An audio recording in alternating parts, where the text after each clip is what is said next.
gifts that I have in being a pastor is being able to hold newborn babies of families of the congregations. And I admit that I probably take more than my fair share with these infants in their first hour of life, because I see infants as being such a tangible miracle. Because I've seen the struggle that some parents have to have babies, to get pregnant. I have seen the agonies of people wanting a child so desperately, and they just continue to miscarry. And I've gone to doctor visits with people who have difficult pregnancies just to be an extra set of ears and to be a source of strength for them. And I've waited with fathers and extended family members through the labor and the birth. And then, like I say, I get to hold those little babies. I have also been blessed to watch the difficult process of adoption that families have gone through. I've listened to them make their travel plans when they have decided to adopt children from another country, and I've helped them paint rooms in anticipation of their little ones. And I've seen couples that have welcomed foster children into their homes, children that have great needs. And I've seen the transformation of both the child and the parents as they grow together and respond to the give and take that comes with being in a family.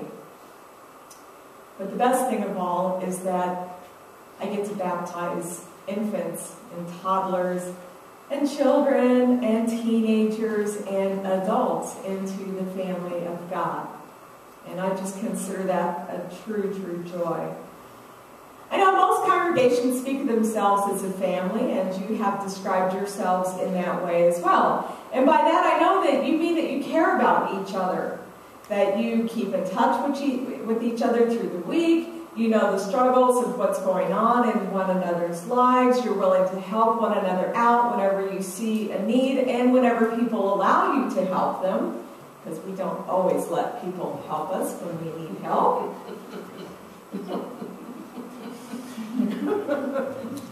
Yes. Those are the best parts about being a family. Unfortunately, there are other ways of being families. Not all families are happy and helpful with one another. As a pastor, I see families where they have adult children who are suffering from alcohol or drug dependency, and that I've seen these adult children rob their families, steal from them. I've seen them physically abuse their parents in order to get money for their drug habits.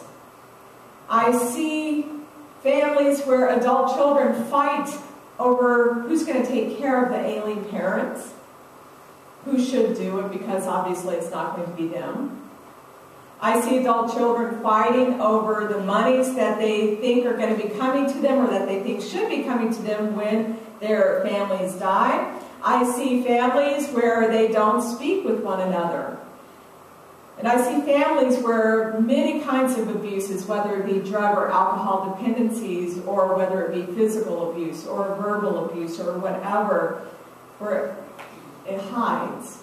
And it's secrets that hide behind smiling faces that sit in the pews.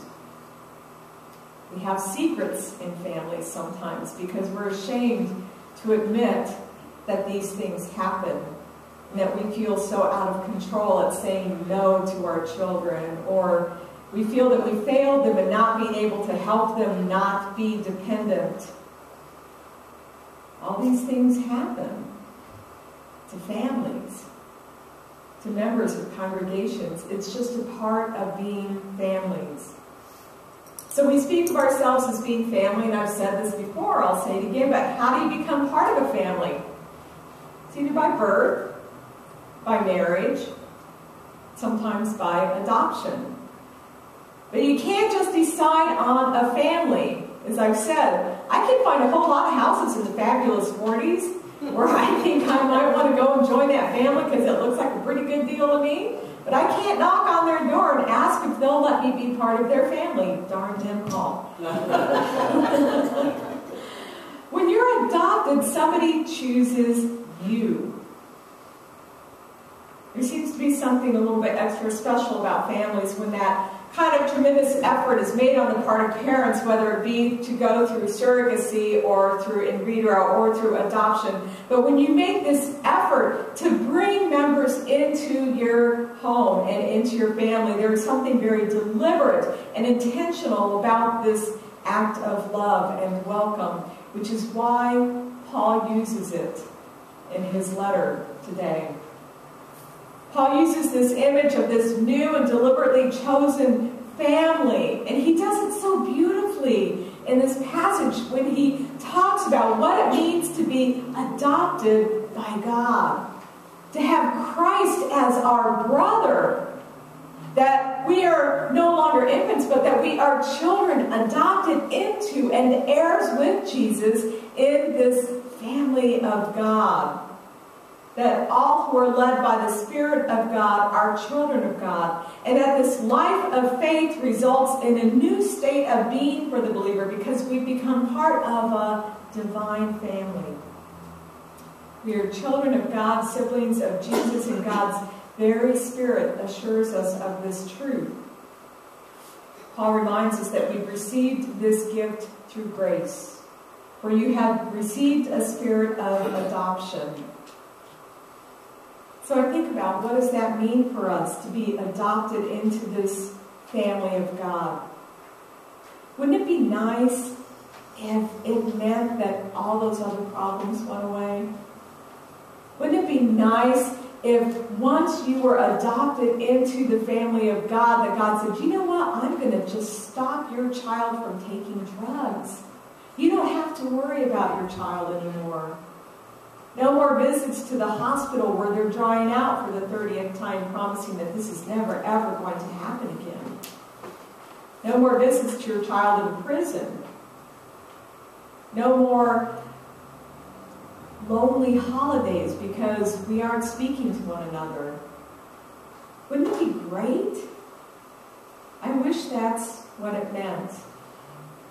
But it doesn't, because as in any family, life has difficulties, and we remain sinful and broken people in this life. But here's the issue. You're never orphaned. You never are without family. You never are without support and strength and love, no matter how much you feel like it. No matter how much you may feel that this secret that you're carrying is such a burden because you're carrying it alone, because you're afraid to reach out to another senior moment is catching. It must be centered in you. It's a vortex. Not me, not you. It's Joe. It's a vortex here. It can be difficult. It can be easy for us to question whether we really do have a loving God, whether we have a loving family, whether we have somebody to understand our struggles. And Paul understands that. Paul understands the struggle that we have in our community as being people of God. He acknowledges the temptation it is to feel like it's all for nothing. There's no point in being part of this family. They haven't taken away my problems. They still remain. He tells us that it's at those times that we need to draw most on our adoption and to cry out to Abba, Father, and to ask that your God be more strongly, tangibly, visibly present with you in those times. That we're encouraged to put aside the spirit of slavery that causes us to fall back in fear, as Paul says, but that we even more so embrace the new life that's possible for us if we only just call out, reach out, open ourselves to the help that really does await us. And have been blessed to be welcomed into God's family at Gethsemane Lutheran. I have indeed felt loved by you, and I hope you have felt the love that I have for you. I am promised myself I'm not going to cry. I will continue to pray for you to live out God's call in whatever direction that is going to look like. And I thank you for allowing me to be part of the journey of God's work in this place.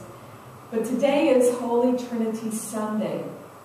It is a Sunday when we really do lift up that we are members of a bigger ministry, a bigger family, even than just Gethsemane, but that we are members of God's family, that we are connected to people beyond even these walls, that we're connected to the people at Redeemer, at Atonement, at Good Shepherd.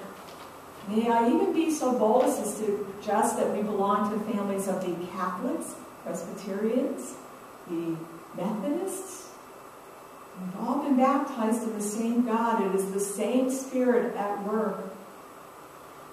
Today we celebrate a Sunday where we really look at the grace of what it means to be part of God's larger family. And we're invited to live a way of life that is Spirit-filled, that is abundant, because we choose to be a part of the richness of God's grace and love by opening ourselves up and receiving from one another the best of what family has. The divine family has a place of welcome for all of us. So may we go forth with the security of knowing that we do indeed have a parent who has chosen us and calling us by name. Amen.